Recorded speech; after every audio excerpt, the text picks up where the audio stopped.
इधर अमेरिका और ईरान में समझौते की जो अटकलें आई उनके बीच ईरान का खार्क द्वीप अमेरिकी फौज के निशाने पर आ गया। अमेरिका के मीडिया में कुछ ऐसी खबरें आई जिन्होंने पूरी दुनिया का ध्यान खींचा। अमेरिका के रक्षा विभाग, पेंटागन और व्हाइट हाउस के हवाले से रिपोर्ट छापी गई और बताया गया कि अमेरिकी फौज खार्क द्वीप पर पूरी तरह कब्जे का प्लान बना चुकी है।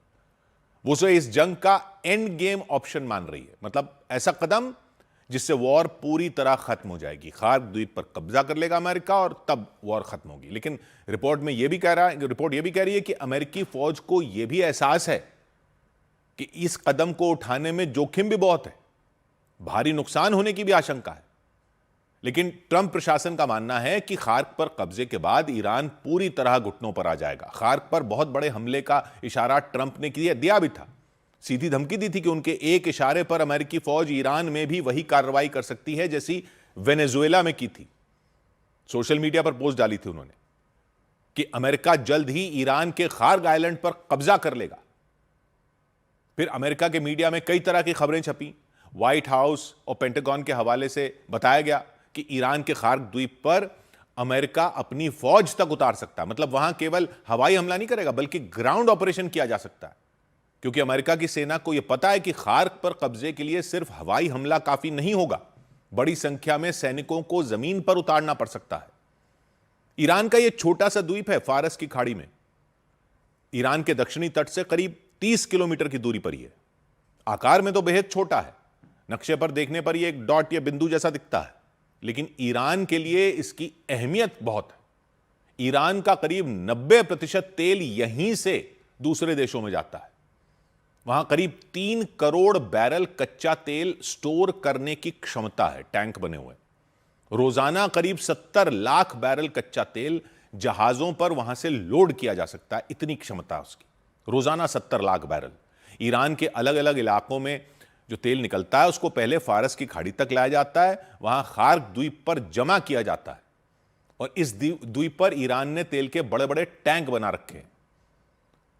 और ये यहां पर इसलिए लाया जाता है तेल को क्योंकि खार्क द्वीप के आसपास समुद्र गहरा है।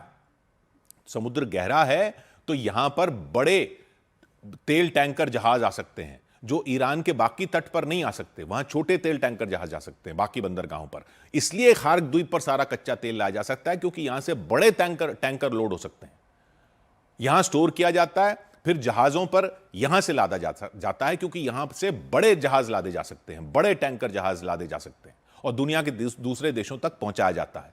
और तेल बेचकर ही ईरान की कमाई होती है, उसकी अर्थव्यवस्था चलती है। इसीलिए खार्क द्वीप को ईरान की अर्थव्यवस्था की रीढ़ कहा जाता है।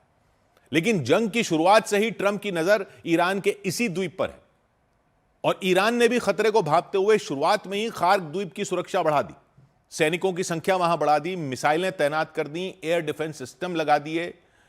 खबरें तो यह भी आई कि खार्क द्वीप के आसपास ईरान की IRGC सेना ने बारूदी सुरंगें बिछा दी।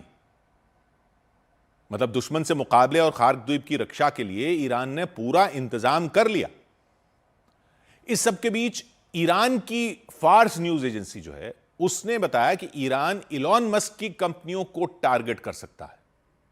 खाड़ी देशों में उन कंपनियों के दफ्तरों और इमारतों को निशाना बना सकता है। इलॉन मस्क अमेरिका के उद्योगपति हैं, दुनिया के सबसे अमीर आदमी हैं, उनकी कई कंपनियां हैं, अलग अलग देशों में उन कंपनियों के दफ्तर मौजूद हैं। लेकिन ईरान की IRGC सेना इलॉन मस्क से खफा है, नाराज है। मस्क भी उसको टारगेट करते रहते हैं ईरान को। फार्स न्यूज एजेंसी की रिपोर्ट कहती है ईरान ने इलॉन मस्क पर कई आरोप लगाए कि इलॉन मस्क की कंपनियों ने युद्ध से पहले और युद्ध के दौरान अमेरिका और इजरायल की मदद की, खासकर स्टारलिंक लें। स्टारलिंक भी इलॉन मस्क की कंपनी है, सैटेलाइट के जरिए इंटरनेट सर्विस देती है। ईरान का आरोप है स्टारलिंक का इस्तेमाल करके अमेरिका और इजरायल ने ईरान पर हवाई हमले किए थे, उसकी तेल रिफाइनरियों को निशाना बनाया था। फार्स न्यूज एजेंसी की रिपोर्ट के मुताबिक जनवरी-फरवरी में जब ईरान में महंगाई को लेकर प्रदर्शन हुए थे तो उस वक्त भी स्टारलिंक ने वहां फ्री इंटरनेट सुविधाएं देनी शुरू कर दी थी, जबकि ईरान की सरकार ने प्रदर्शनों को देखते हुए इंटरनेट सेवा बंद कर दी थी। लेकिन स्टारलिंक ने इंटरनेट वहां देना शुरू कर दिया था और लोगों ने स्टारलिंक इस्तेमाल करके इंटरनेट की सेवा लेनी शुरू कर दी थी। ईरान ने आरोप लगाया स्टारलिंक की वजह से ईरान में हालात और बिगड़ गए थे और दंगे शुरू हो गए थे। ईरान को शक है कि स्टारलिंक के सैटेलाइट उसकी सुरक्षा में भी सेंध लगा रहे हैं। आसमान से ईरान की एक एक इंच जमीन पर नजर रखी जा रही है, सैन्य अड्डों की निगरानी की जा रही है, जासूसी की जा रही है। तो फार्स न्यूज एजेंसी की रिपोर्ट कहती है कि स्टारलिंक के अलावा ईरान ने एलॉन मस्क की सोशल मीडिया कंपनी एक्स पर भी आरोप लगाया। एक्स भी एलॉन मस्क की है।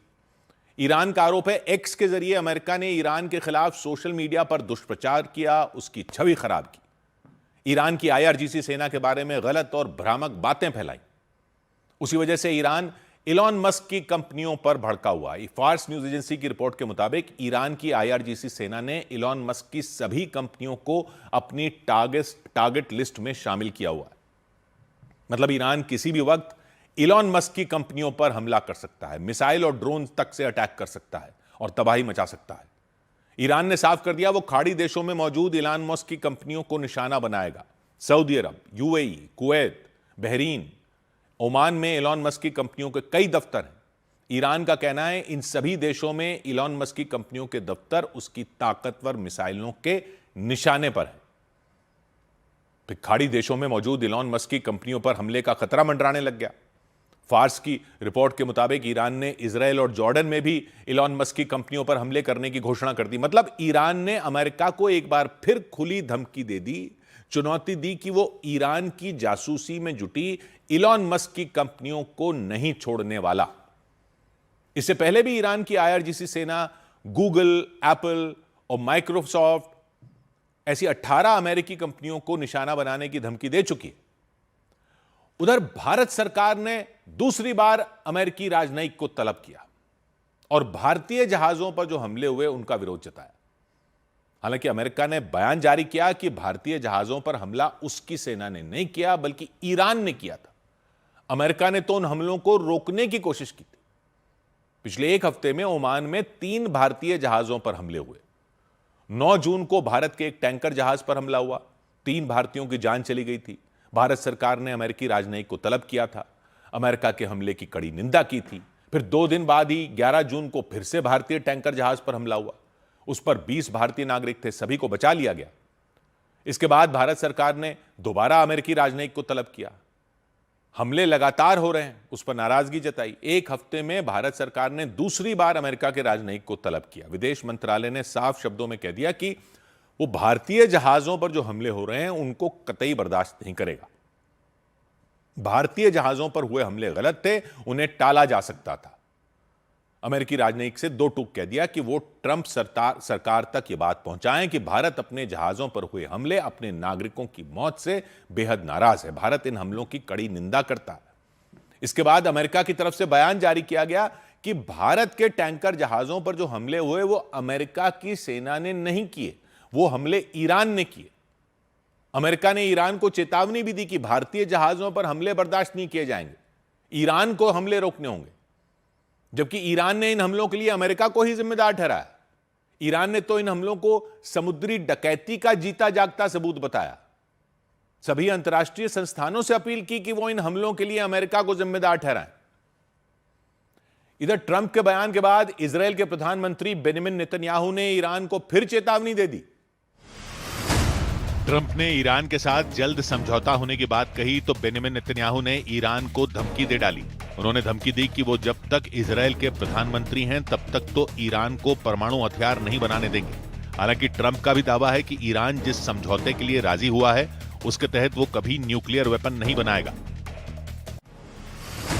लखनऊ एयरपोर्ट पर दिल्ली जाने वाली इंडिगो की एक फ्लाइट में बम होने की खबर मिली। इसके बाद सीआईएसएफ ने विमान से सभी यात्रियों को नीचे उतारा, उनका सामान भी नीचे उतारा और फिर विमान की जांच की। हालांकि कहीं कोई संदिग्ध चीज नहीं मिली। जम्मू कश्मीर के पुंछ में नियंत्रण रेखा के पास लोगों ने पाकिस्तान के खिलाफ प्रदर्शन किया। प्रदर्शनकारियों ने पाकिस्तान की सेना के प्रमुख आसिम मुनीर का पुतला फूंका और पाकिस्तान के प्रधानमंत्री के खिलाफ नारे लगाए।